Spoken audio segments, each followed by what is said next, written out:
Hi, I'm John Stevenson, and we're going to be looking at the Olivet Discourse in our continuing study of the life of Christ. Matthew chapter 24 begins, Jesus came out from the temple. He had been confronting the religious leaders, and they had been questioning him, questioning his authority. Jesus came out from the temple and was going away when his disciples came up to point out the temple buildings to him. And he said to them, "Do you not see all these things? Truly I say to you, not one stone here will be left upon another, which will not be torn down." We look here at a model of what the temple looked like in his day. It looks very different today of the structure that you see, the temple and the surrounding columns. None of that remains.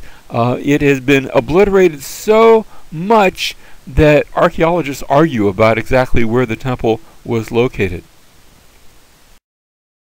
You look across here to the Mount of Olives, and Jesus is going to leave the temple now and go down across the Kidron Valley up to the top of the Mount of Olives, where you have a panoramic view of Jerusalem, and from there he's going to give this discourse.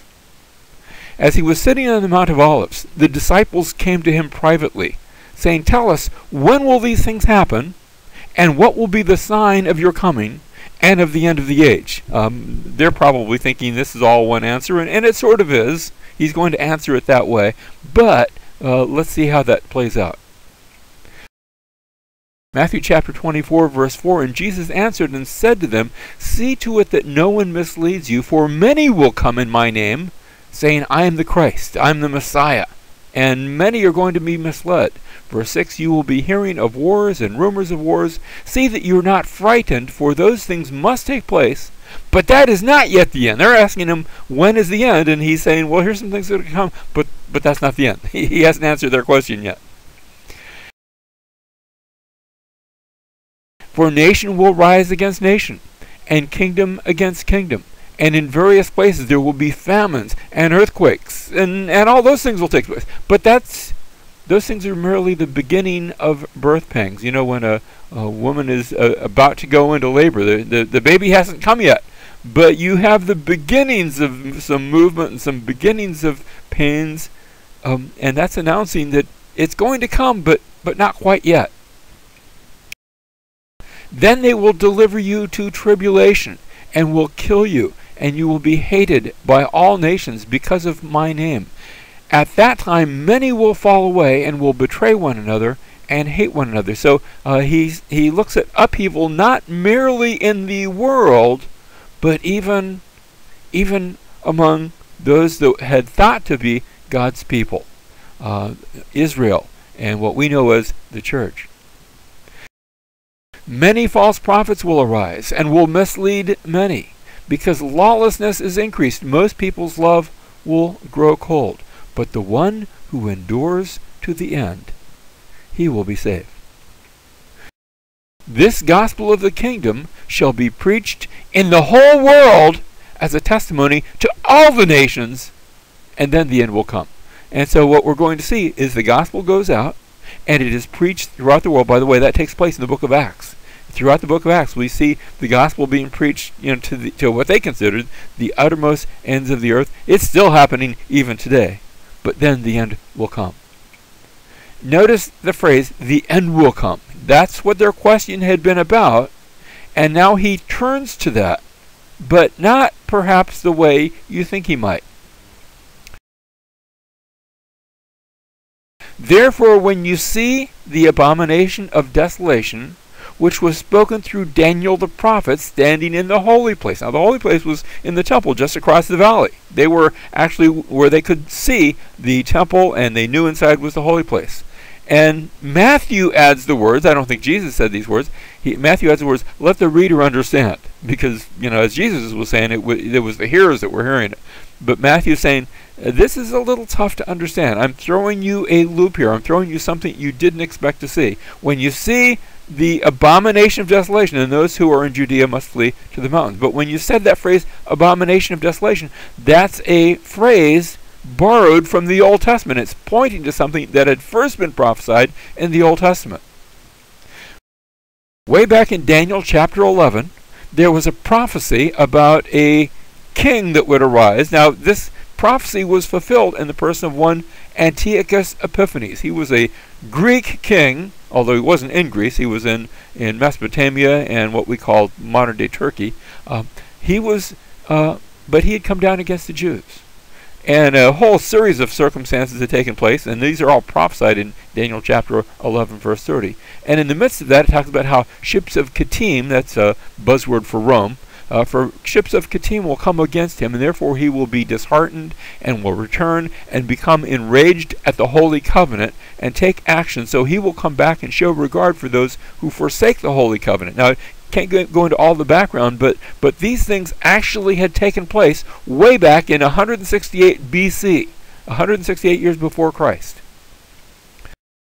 The passage goes on to say, forces from him will arise, desecrate the sanctuary fortress, and do away with the regular sacrifice, and they will set up the abomination of desolation that had happened just the way Daniel said that it would happen when this pagan king, Antiochus Epiphanes, he came into the temple, and he said, you guys aren't going to worship Yahweh anymore. You're going to worship the way I want you to worship. You're going to worship Zeus. He put up a statue of Zeus in the temple in Jerusalem and insisted that the Jews worship that.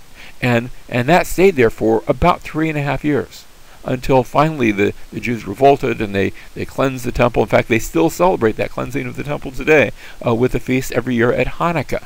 That's what that commemorates. But here was a prophecy, and here's Jesus using the language of that prophecy, but he's not describing something that had taken place 168 years earlier. Rather, he's predicting something that's going to take place in his future that would again take place. So what Jesus is essentially saying, it's going to happen again. Again, there's going to be a pagan king. Again, there's going to be the regular sacrifice abolished. Again, there's going to be an abomination that renders the temple desolate for worship. Indeed, it did take place in the year 70 AD, a mere 40 years after Jesus says these words. The Roman general Titus, his father at this time was becoming emperor and had just become emperor, but the Roman general Titus comes up against Jerusalem in January of 70 AD. He besieges the city for about 6 months, and then finally in August he breaks through the defenses of the city, captures the temple, burns it to the ground, and builds an altar to the pagan deities that were worshipped by the Romans, an abomination that renders it desolate. Indeed, and now I'm not saying this part is the fulfillment of the prophecy, but if you go there today, if you go to Jerusalem today, and you go there to the Temple Mount, and I've had the opportunity to do that, you will find there a structure that even today renders it desolate for worship. Can I be so bold as to call that, at least in Jewish terms, an abomination of desolation? It's called the Dome of the Rock. Well, the prophecy continues. Jesus says, when you see that happen, whoever is on the housetop must not go down to get his things that are in his house. Whoever is in the field must not turn back to get his cloak.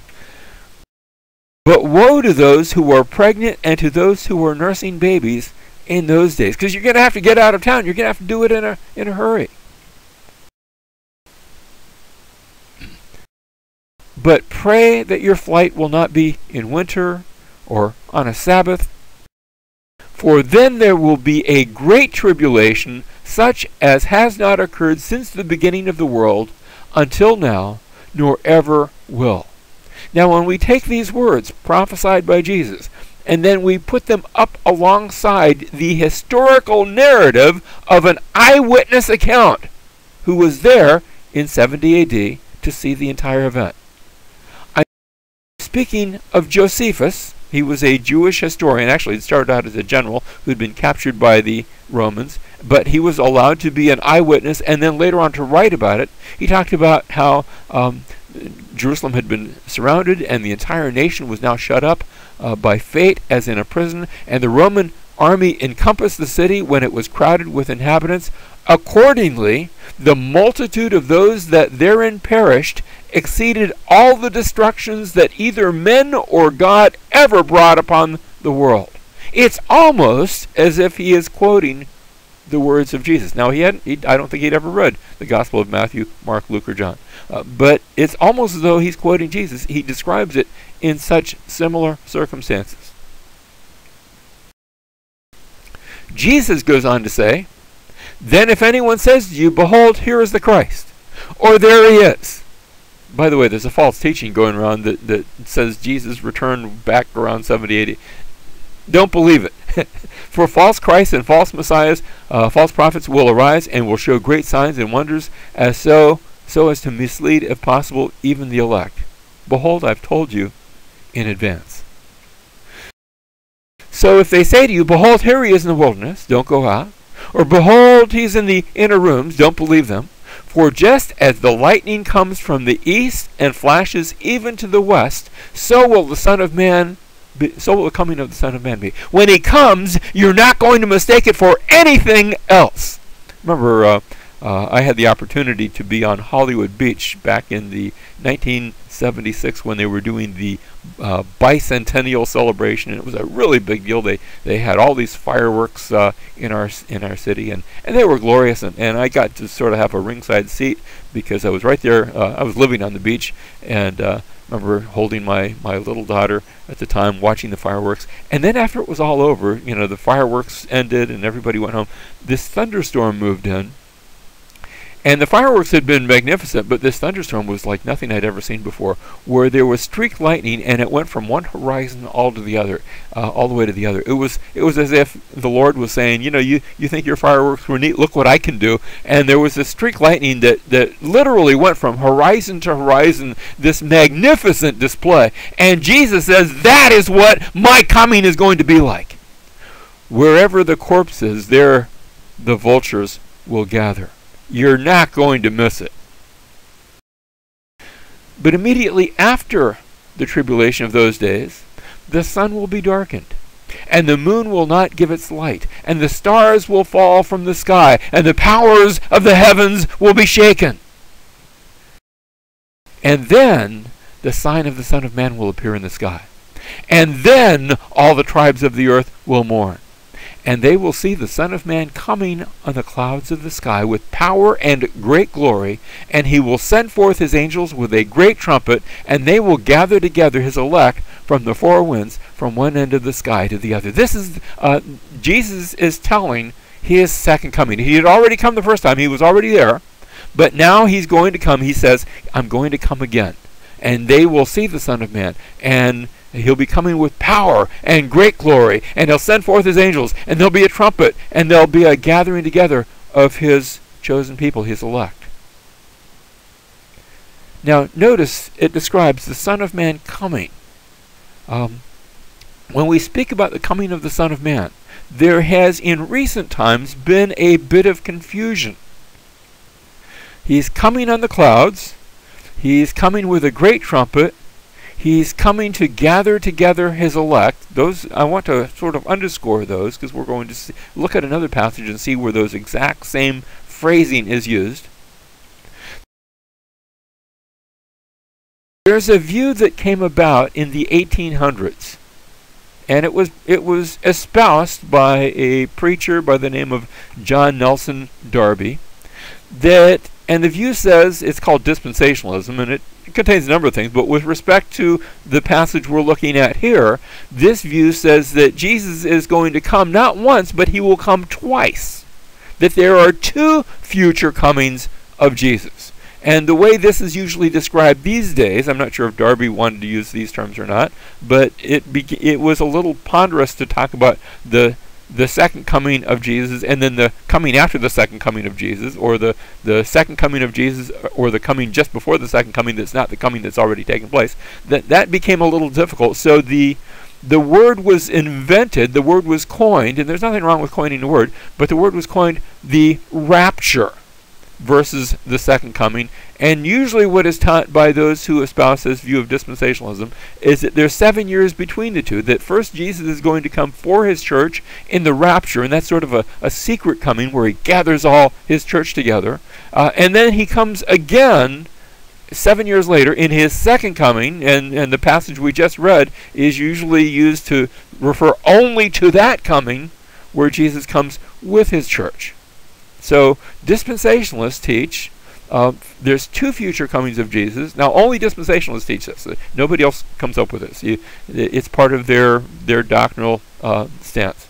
And like I said, this was invented, or they would say seen and understood, but nobody held it before John Darby back in the 1830s. And so it's a relatively recent view, less than 200 years it's been around. First the rapture, then the second coming. One of the passages that is typically used to describe the rapture is 1 Thessalonians chapter 4, verses 14 through 16, where Paul says, "For if we believe that Jesus died and rose again, even so God will bring with him," remember, well, wait a second, comes for his church, but notice God also brings with him those who have fallen asleep in Jesus. So the teaching is that in the rapture, he brings with him those who have already died. So he's bringing folk with him, but also he comes to gather his church. Notice he will bring with him those who have fallen asleep in Jesus.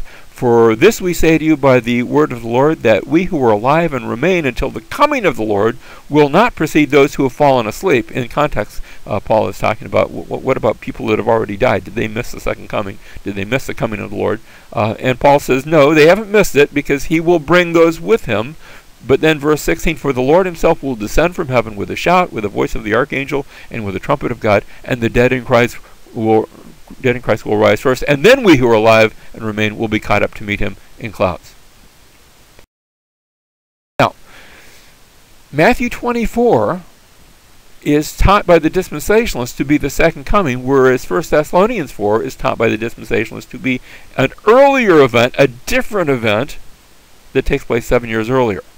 However, when we put the two passages side by side, and remember, there's nothing in the Bible that ever says there's two different events. That's something that's guessed at. I think it's imposed on the passage. We look at Matthew 24. It talks about the Son of Man coming. In 1 Thessalonians chapter 4, it talks about the Lord himself will descend. Well, that means he's coming. You don't descend unless you're coming. And when he comes, he is coming. In Matthew 24, he's coming on the clouds. In 1 Thessalonians chapter 4, he's coming, and those who remain will be caught up together with them in the clouds. So in both passages, we have references to him coming and meeting and in the clouds. In Matthew chapter 24, we have how he will send forth his angels with a great trumpet. In 1 Thessalonians chapter 4, you have the trumpet of God sounding. In Matthew chapter 24, they will gather together his elect, his chosen people. His people are gathered in Matthew 24. And in 1 Thessalonians 4, they are caught up. Now, it doesn't use the word gathered, it's caught, but they're still gathered. When you catch something up, you're gathering it. When you gather it, you're catching it up, especially if he's in the sky. So what I have is two different passages describing the coming of the Lord using the very same terms. And there's never any hint that I am supposed to understand this as two different events. Indeed, this is why the church, for the first 1800 years of the church uniformly saw these two passages as referring to the same thing. And I think appropriately so.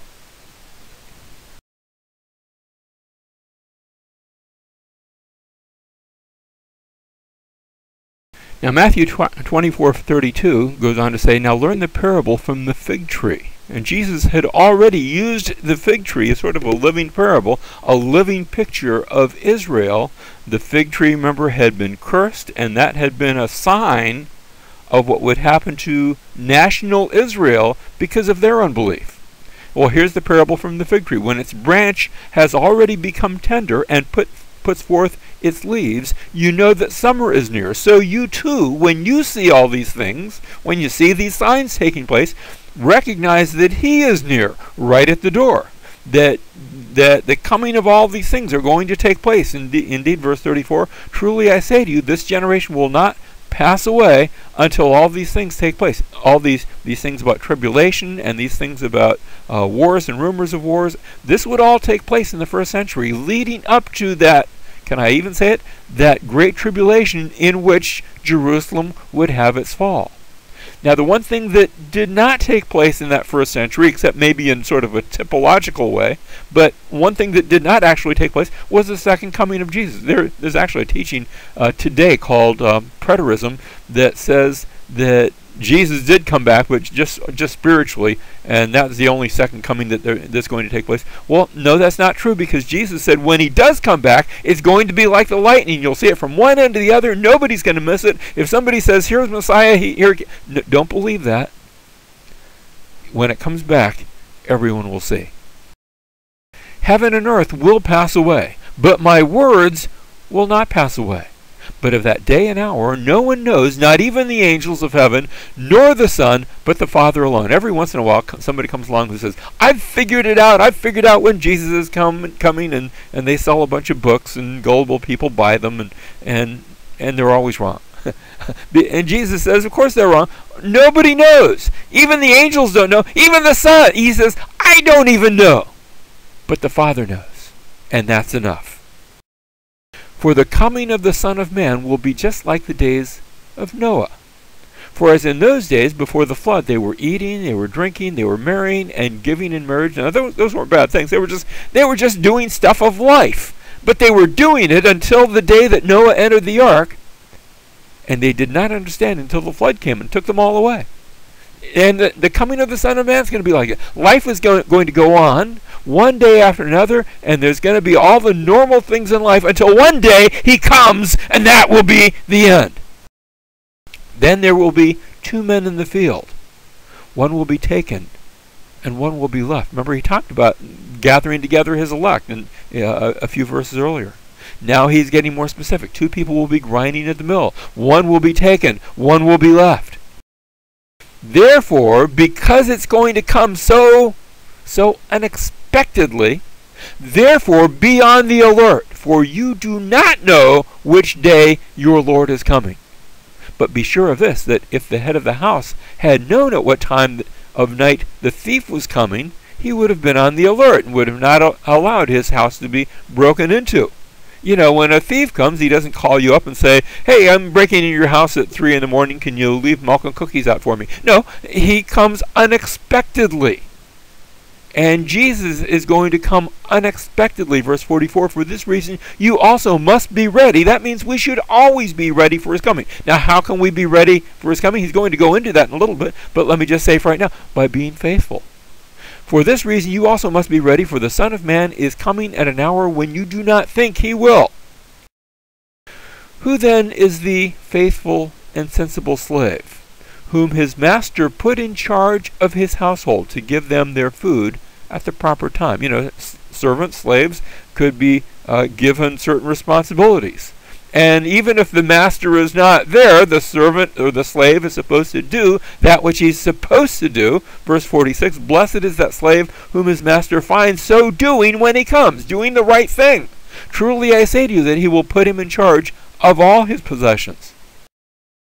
But if that evil slave says in his heart, my master's not coming for a long time, maybe he thinks he's figured it out, and begins to beat his fellow slaves and eat and drink with drunkards, the master of that slave will come on a day when he does not expect him, at an hour which he does not know, and will cut him in pieces and assign him a place with the hypocrites. In that place there will be weeping and gnashing of teeth. There is a warning here to be faithful, to be looking for the coming of the Lord, and not to assume it's some other time, because you just don't know.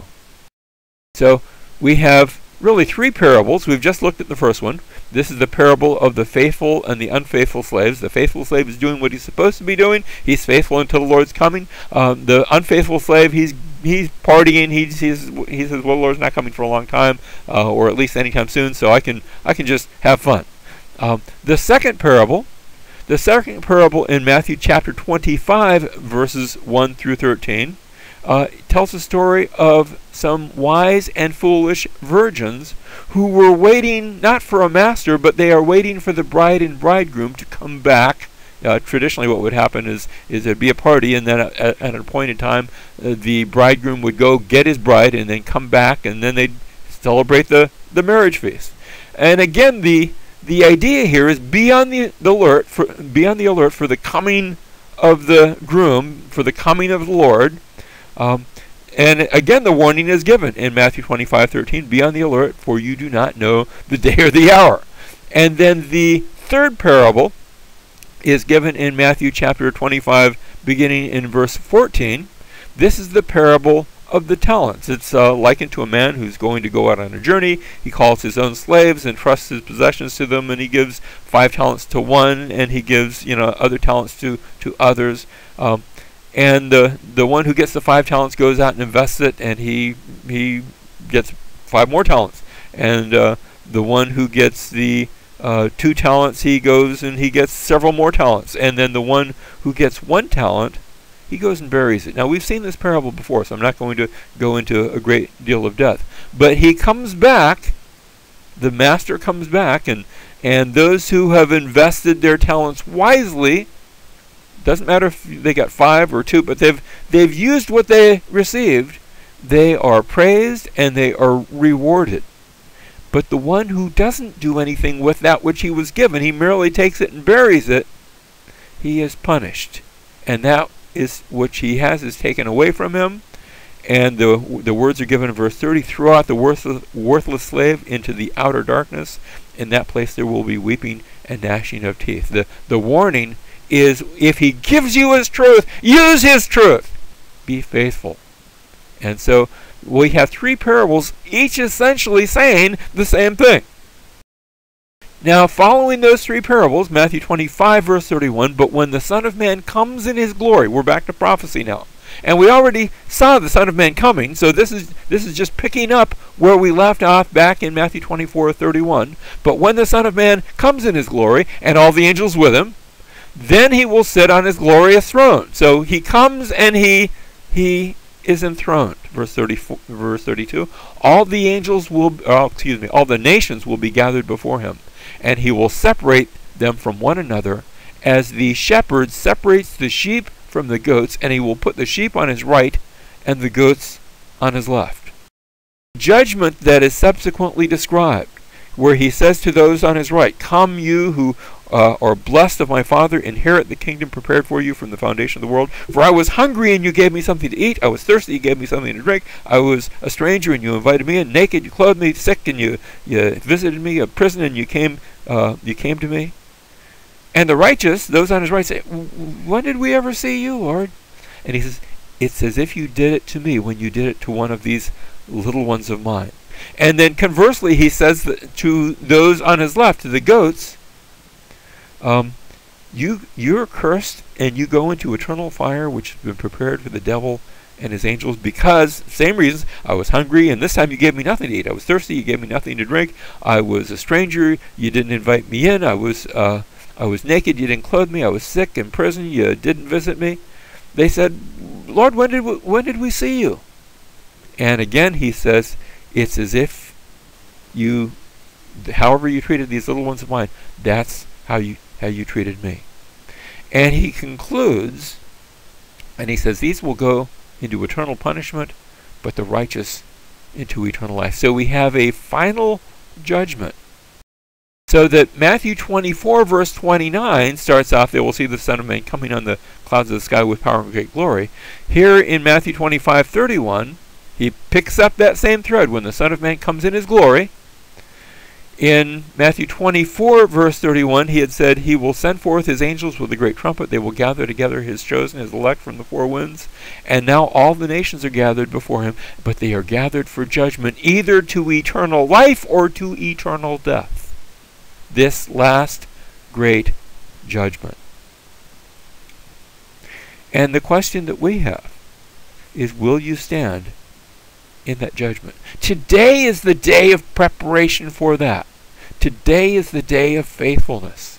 Turn to the Lord. Trust in him as your Lord, as your Savior.